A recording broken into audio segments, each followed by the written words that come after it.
민주당이 가장 원했던 단어, 민주당이 가장 필요로 했던 논리, 민주당이 대통령 탄핵을 밀어붙이는 데 가장 강력한 근거로 삼을 수 있었던 프레임을 다른 자도 아닌 보수정당 국민의힘 당대표가 이 자를 용서하실 수 있습니까? 부산은 박근혜의 눈물을 기억하는 도시입니다.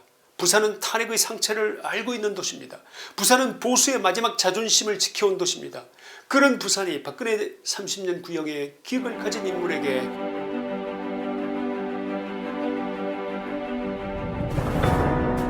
(2024년 12월 3일) 저녁 윤 대통령 비상계엄을 선포했습니다. 그러고 나서 10분여가 지난 후 TV방송 하단의 자막에 비상계엄보다 더 큰 충격을 준 자막이 줄줄이 올라왔습니다. 한동훈 발 내란이라는 단어, 그것은 윤 대통령의 비상계엄을 내란이라고 지칭한 첫 일성이었습니다. 다시 시간을 옮겨보겠습니다. 그로부터 며칠 후인 12월 6일 윤석열 대통령 탄핵안 표결을 앞두고 한동훈은 윤 대통령의 조속한 직무집행 정지가 필요하다는 발언을 했는데, 이는 곧 탄핵에 찬성한다는 공개적인 선언이었던 것입니다. 제일 먼저 누가 환호했을까요? 민주당이었습니다. 자유보수 국민은 어떻게 됐을까요? 귀를 의심했습니다. 저 인간이 우리 보수당의 대표가 맞나? 너무나 큰 충격을 받았습니다. 한동훈의 이 같은 신호에 따라 한파 의원들은 일제히 탄핵안에 찬성표를 던짐으로써 마침내 윤 대통령의 탄핵이 가결되었던 것입니다. 한동훈은 지금도 이렇게 말할 것입니다. 나는 배신하지 않았다. 그러나 정치는 그럴싸한 변명으로 평가받는 것이 아니지 않습니까? 정치는 결정적 순간의 선택으로 평가받는 법입니다. 위기 앞에서 누구 편에 섰는가? 자신을 키워준 정권이 무너질 때 어떤 행동을 했으며 당시 어떤 말을 했는가? 보수 진영이 결집해야 할 위기의 순간에 누구에게 힘을 실어줬는가? 보수 국민이 한동훈을 배신자로 기억하는 이유가 바로 여기에 있습니다. 그런데 한동훈이 지금 부산 북구갑 보궐선거에 무소속으로 출마했습니다. 이 지역을 위해서 오래 뿌리 내린 사람이 아니지 않습니까? 생면부지의 부산 북구갑에서 오직 의원 배지 한번 달아보겠다고 나타난 것입니다. 국민의힘 공식 후보 박민식 전 장관이 출마한 그곳에 무소속으로 뛰어들어 국회의원 배지를 달겠다는 것입니다. 이 문제는 그리 간단한 문제가 아닙니다. 그의 출마는 첫째, 보수 내부에 다시 칼을 꽂는 것에 다름 아니라고 생각됩니다. 부산 북갑의 의원 배지 하나가 보수 전체를 흔드는 기폭정치가 될 수도 있기 때문입니다. 둘째, 연고도 없는 부산 북갑에서 국회의원이 되겠다는 떠돌이가 어쩌다 발이 닿은 부산. 부산이 그런 떠돌이 정치인의 발판이 될 수는 없지 않습니까? 부산 북갑의 주민의 자존심이 걸린 문제라는 말씀입니다. 셋째, 과거 조선시대부터 우리 역사를 통틀어 이 땅에서 벌어진 최악의 배신자로 역사에 길이 기록될 자에게 부산이 나서서 면죄부를 주는 것은 대한민국 전체를 죽이는 일이며 자유보수가 좌파들 앞에서 얼굴을 들 수 없게 되는 심각한 일입니다. 오늘 방송은 다시 한번 그의 실체를 일깨워드리기 위해서 그에게 배지를 달아주는 것이 보수 국민들에게 얼마나 큰 상처를 주는 것이며 위험한 일인지를 말씀드리기 위한 것입니다. 감정이 아닌 논리로 이자가 가진 문제점을 다시 한번 지적하면서 오늘 방송과 이 방송의 게시판에서 부산 시민들의 목소리를 들어보고자 한 것입니다. 첫째, 한동훈은 윤석열 대통령의 탄핵 전국에서 보수의 급소를 찔렀던 자입니다. 직설적으로 말씀드리면 보수 정부와 보수 국민을 죽인 자다 이 말입니다. 탄핵 총구를 윤 대통령에게 겨눈 자는 민주당이었습니다. 그러나 그 총구가 실제로 힘을 얻으려면 당시 민주당에게 절실하게 필요했던 것, 딱 한 가지 부족했던 것이 있었는데 그것이 무엇이었겠습니까? 국민의힘 내부 분열이었습니다. 보수 내부에서 성문을 열어주지 않는다면 윤 대통령의 탄핵은 요지부동 불가능했을 것입니다. 그런데 결정적인 순간에 한동훈은 대통령 직무정지가 필요하다고 말했습니다. 그 말은 민주당에게 신호였고 보수 국민에게는 충격이었으며 탄핵의 흐름에는 기름이었고 열댓 명의 한동훈 지지 국힘당 의원들에게는 찬성표를 던지라는 지령이었던 것입니다. 그가 입버릇처럼 말하던 국민의 눈높이란 무엇입니까? 자신을 파격적으로 발탁한 정권이 위기에 몰렸을 때 가장 먼저 등을 돌리는 것이 국민의 눈높이라는 말입니까? 민주당이 밀어붙이는 탄핵 프레임에 힘을 실어주는 것이 국민의 눈높이냐 이 말입니다. 우리는 이 장면을 잊을 수가 없습니다. 밖의 적보다 더 무서운 것은 안에서 성문을 열어주는 사람입니다. 민주당의 공격보다 더 뼈아픈 것은 내부에서 열려버린 문입니다. 여러분 잊으실 수 있습니까? 바로 이자 한동훈이 이 문을 적에게 열어준 것입니다. 바로 이자가 트로이의 목마 한동훈, 한 트로이라는 사실, 여러분 그것을 어떻게 잊으실 수가 있느냐 이 말입니다. 한동훈의 문제는 결정적 순간에 그가 누구에게 힘이 되었느냐입니다. 그의 선택이 보수를 살렸습니까? 죽였습니까? 민주당을 막았습니까? 아니면 날개를 달아줬습니까? 윤석열 정부를 지켰습니까? 아니면 버렸습니까? 그자의 그럴싸한 깐죽거리는 말이 아니라 결과를 보고 평가해야 한다 이 말씀을 드립니다. 한동훈은 단 한 번도 보수인 적이 없었습니다. 그는 분열의 아이콘이었습니다. 그자의 행위로 인한 결과로 탄핵을 가져왔고 보수의 대혼란이 왔으며 이재명에게 정권을 넘겨주는 결과로 이어졌습니다. 아니라고 주장하실 분이 계십니까? 둘째, 시간이 지나고 보니 윤석열 대통령이 왜 그토록 절박했는지가 더 분명해지고 있습니다. 지금 이재명 정권이 무엇을 하고 있는지 우리 모두가 보고 있지 않습니까? 법 왜곡죄, 재판소원법, 대법관 증언을 어떻게 생각하십니까? 판사와 검사를 처벌할 수 있는 구조를 만들고 법원의 재판을 헌법재판소에서 다시 뒤집을 수 있는 길을 열고 대법원의 구성은 이제 이재명 마음대로 바꿀 수 있습니다. 이것은 베네수엘라의 정부가 독재체제를 빌드업하기 위한 출발과 완전한 판박입니다. 히틀러가 바이마르 헌법을 농락하며 만들어낸 독재정치와 맞닿아 있습니다. 지금 대한민국은 윤석열 대통령 시절에 그런 대한민국이 아닙니다. 여러분도 당장 지금 느끼고 계시지 않습니까? 그들에게 헌법은 종이 위에 있는 글씨에 지나지 않습니다. 모든 법은 탈헌법적으로 고치는 자들을 억제할 방법이 없는 상황이 지금 이재명 치하에서 벌어지고 있지 않습니까? 비상계엄이 있던 당시 윤 대통령은 이름만 대통령이었죠. 실제로 할 수 있는 것이 거의 없었습니다.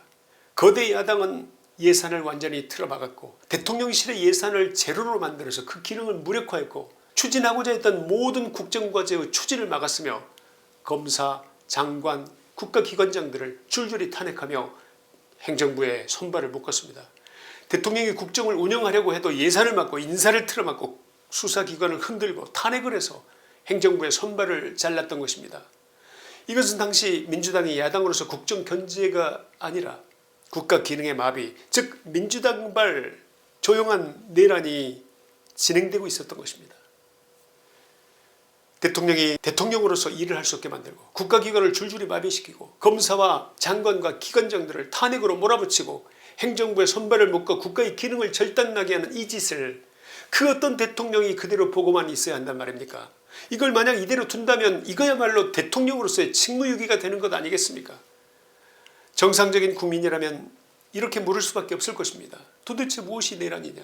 헌법기관을 마비시키고 대통령의 국정 수행을 불가능하게 만들고 좌파 카르텔 판사라 이런 판결을 뒤흔드는 짓들, 이것이야말로 내란이 아니면 무엇이 내란이란 말인가? 그런데 한동훈은 이 절박한 전국에서 윤석열 대통령의 문제의식과 보수 국민의 분노를 외면했습니다. 다시 말씀드리지만 한동훈은 가장 먼저 대통령의 계엄을 내란 프레임 안으로 밀어넣는데 결정적 역할을 했던 자입니다. 민주당이 가장 원했던 단어, 민주당이 가장 필요로 했던 논리, 민주당이 대통령 탄핵을 밀어붙이는 데 가장 강력한 근거로 삼을 수 있었던 프레임을 다른 자도 아닌 보수정당 국민의힘 당대표가 상대당 이재명에게 넘겨준 것입니다. 그를 장관 만들어서 그의 몸집을 키워주고 그를 비대위원장 시켜준 은인을 민주당에게 난도질 당하고 능욕을 당하도록 넘겨준 것입니다. 어떻게 사람이 이렇게 잔인할 수가 있는 것입니까? 성경에서 예수님을 넘긴 가룟 유다와 정확하게 일치하는 자, 그가 바로 한동훈 한 유다인 것입니다.